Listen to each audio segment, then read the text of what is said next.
One senator just cast the deciding vote to strip healthcare from 17 million Americans, take food assistance from 3 million Americans, and eliminate school meals for 18 million children. Her justification? She got a few special deals for Alaska. Senator Lisa Murkowski became the final vote needed to pass the most devastating budget bill in modern American history. But her explanation for this betrayal reveals something deeper about how political self-interest trumps national welfare. We're about to see how a single senator can sacrifice tens of millions of Americans for a handful of local political wins. Murkowski's vote enabled a budget catastrophe that adds $3.5 trillion to the national debt while simultaneously gutting services for America's most vulnerable populations. The bill sends electricity costs surging and substantially raises healthcare premiums for older adults with ACA coverage, all to finance tax cuts for the wealthiest Americans. When confronted about this devastating impact, Murkowski's defense was remarkable in its tone-deaf selfishness. Senator Paul said that that your vote was a bailout for Alaska at the expense of the rest of the country. Oh my God. That's what Senator Paul said. The question was easy. Senator, we've got the... I didn't say it, ma'am. I'm just asking for your response. My response is I have an obligation to the people of the state of Alaska. And I live up to that every single day. I fight for my state's interests, and I make sure that Alaskans are understood. I work hard to take care of a state that has more unique situations, more unique people, and it's just different. And so when people suggest that federal dollars go to one of our 50 states in a, quote, bailout, I find that offensive. I advocated for my state's interests. I will continue to do that, and I will make no excuses for doing that. Do I like this bill? No, because I tried to take care of Alaska's interests. But I know that in many parts of the country, there are Americans that are not going to be advantaged by this bill. I don't like that. I don't like the fact that we moved through an artificial deadline, an artificial timeline, to produce something, to meet a deadline, rather than to actually try to produce the best bill for the country. But when I saw the direction that this is going, you can either say, I don't like it and not try to help my state, or you can roll up your sleeves. Murkowski's justification crumbles under scrutiny. Rand Paul's accusation was direct and accurate. There was a time in which they had to make a decision dealing with me and reducing the debt ceiling or giving pork and subsidies to Alaska.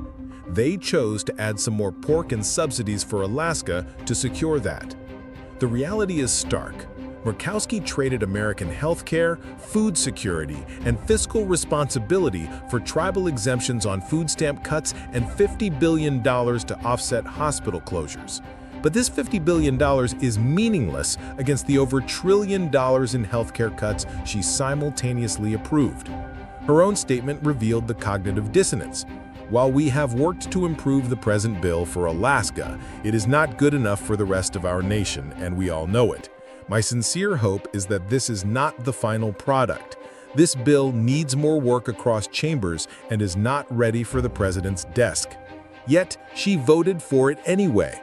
She gave her stamp of approval to legislation she admits isn't good enough for America. Murkowski's betrayal becomes even more damning when compared to a defining moment in recent Senate history.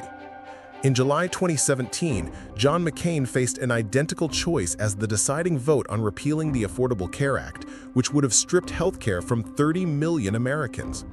Trump pressured McCain, Republicans pressured McCain, but when the moment came, McCain voted no, choosing country over party and protecting millions of Americans from losing their health care. McCain faced the same partisan pressure, the same political calculations, many of the same senators still serving today. Yet he found the courage to prioritize national welfare over political convenience. Murkowski had the opportunity to follow McCain's example, to be remembered as someone who stood up for vulnerable Americans when it mattered most. Instead, she chose a handful of Alaska-specific provisions over the welfare of 17 million Americans losing health care, 3 million losing food assistance, and 18 million children losing school meals. Murkowski's vote represents the complete inversion of democratic representation. Instead of a senator from Alaska advocating for all Americans while ensuring her state's interests are protected, we got a senator who sacrificed the entire nation for a few Alaska-specific crumbs. The mathematics of her betrayal are staggering. 17 million Americans lose health care, 3 million lose food assistance, 18 million children lose school meals, electricity costs surge nationwide, healthcare premiums increase for older adults, and the deficit explodes by $3.5 trillion. Also, wealthy Americans can receive tax cuts, and Alaska can get some hospital funding that won't offset the massive healthcare cuts. Her justification, "I have an obligation to the people of the state of Alaska," ignores that Alaska's 730,000 residents are also Americans who will suffer under this legislation. The $50 billion she secured for Alaska means nothing when over $1 trillion gets stripped from healthcare nationally. This isn't strategic negotiation or principled compromise, it's transactional politics at its most cynical. Murkowski admits the bill is not good enough for the rest of our nation, but votes for it anyway because she extracted some local benefits. The contrast with John McCain's courage in 2017 makes her capitulation even more inexcusable. McCain faced identical pressure but chose to protect 30 million Americans from losing health care. Murkowski faced the same choice and chose differently. What we witnessed wasn't difficult decision-making under pressure, it was moral abdication disguised as constituent service. Caving to Trump and party leadership while tens of millions suffer isn't courage, it's the path of least political resistance. The human cost of Murkowski's vote will unfold over years as hospitals close, families lose coverage, children go hungry, and energy costs become unaffordable. Her Alaska provisions won't shield her own constituents from these national consequences.